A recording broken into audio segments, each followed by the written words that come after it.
नमस्कार, मैं Sudhir Sharma, chartered accountant. आज मोदी सरकार द्वारा अपना 10वां बजट पेश किया गया है, बजट 10। हमारे वित्त मंत्री श्रीमती निर्मला सीतारमण ने अपने 57 मिनट के भाषण के अंदर तकरीबन 25 मिनट तो इस बजट की रूपरेखा के लिए और इस बजट के इफेक्ट के ऊपर बात की है। बाकी जो बचा हुआ टाइम है वो उन्होंने बजट के ऊपर दिया है। देखिए, ये अंतरिम बजट था, पूरा बजट सरकार नहीं दे सकती थी क्योंकि इलेक्शन ड्यू है, इसलिए सरकार ने सिर्फ अंतरिम बजट पेश करना था। इसीलिए पूरी मर्यादा में रहते हुए, पूरे फाइनेंशियली वित्तीय डिसिप्लिन का अनुपालन करते हुए हमारे वित्त मंत्री ने किसी भी तरीके की कोई फ्यूचर की घोषणा नहीं की है। कोई टैक्स के अंदर चेंज नहीं किया गया है। GST, income tax, VAT, excise, custom, किसी भी तरीके का कोई टैक्स नया लगाया गया है, ना पुराना हटाया गया है, इनको छेड़ा ही नहीं गया है।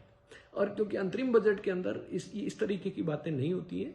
हाँ, सरकार का कॉन्फिडेंस इस बजट के अंदर दिखाई दिया है। उन्होंने अपने सारी बातों के अंदर महिलाओं के लिए, देश के विकास के लिए, युवाओं के लिए, किसानों के लिए, स्टार्टअप्स के लिए, रेलवे के लिए बहुत बड़ी बड़ी बातें की हैं।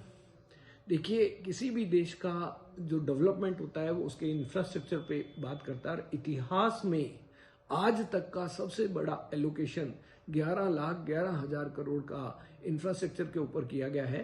और जीडीपी में जो बढ़ावा होता है वो उसी के ऊपर होता है, क्योंकि देखिए, जब ये 11 लाख करोड़ रुपए खर्च किए जाएंगे तो सरकार को इससे आमदनी भी होगी, जीएसटी का कलेक्शन होगा, इनकम टैक्स का कलेक्शन होगा, लोगों को रोजगार मिलेगा और जीडीपी में इसका इफेक्ट तकरीबन 5 से 6 गुना देखने को मिलता है। रेलवे के 40,000 कोचेज को वंदे भारत की तर्ज के ऊपर चेंज किया जाएगा, उनको बदला जाएगा।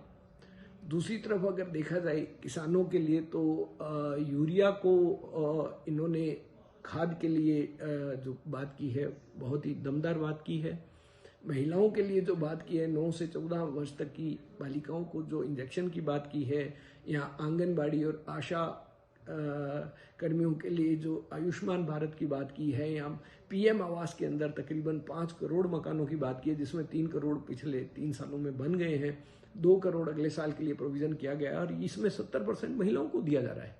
इनकी जो मालिक हैं, 70% जो मकान है वो महिलाओं के नाम से रजिस्टर हो रहे हैं।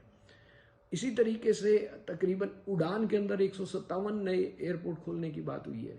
157 एयरपोर्ट खोलना पर्यटन के लिए गजब की बात होगी। आप देखिए, एक नया एयरपोर्ट बनता है तो कितना विकास होता है उस एरिया का, लोगों का पहुंचना कितना आसान हो जाता है। नए होटल बनेंगे। अब 157 जगहों के ऊपर कितने होटल, कितने कर्मियों की जरूरत रहती है। तो कहीं ना कहीं सारा जो जोर है वो सरकार ने अगले अपने 5 साल की व्यू को बड़े प्यार से इस 20-25 मिनट के सारगर्भित भाषण के अंदर दिखा दिया है। मुझे लगता है मोदी सरकार का जो विजन है इसके अंदर क्लियर है। सरकार चाहती तो जाति सरकार के रूप में खूब फ्री में बांट सकती थी, इन्होंने नहीं दिया है। सिर्फ बिजली की बात हुई है, वो भी उनके लिए जो अपने छत के ऊपर रूफटॉप सोलर प्लांट लगाएंगे उनको 300 यूनिट तक फ्री मिलेगी और उसके बाद की बिजली सरकार द्वारा खरीदी जाएगी।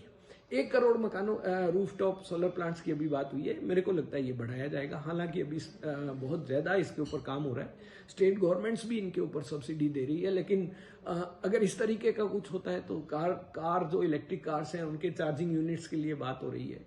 कहीं ना कहीं ये बजट है जो प्रोग्रेसिव इंडिया को शो करता है, स्ट्रेंथ को शो करता है। सबसे बड़ी बात, सरकार के कमिटमेंट को शो करता है, सरकार की विल पावर को शो करता है और सरकार के कॉन्फिडेंस को शो करता है।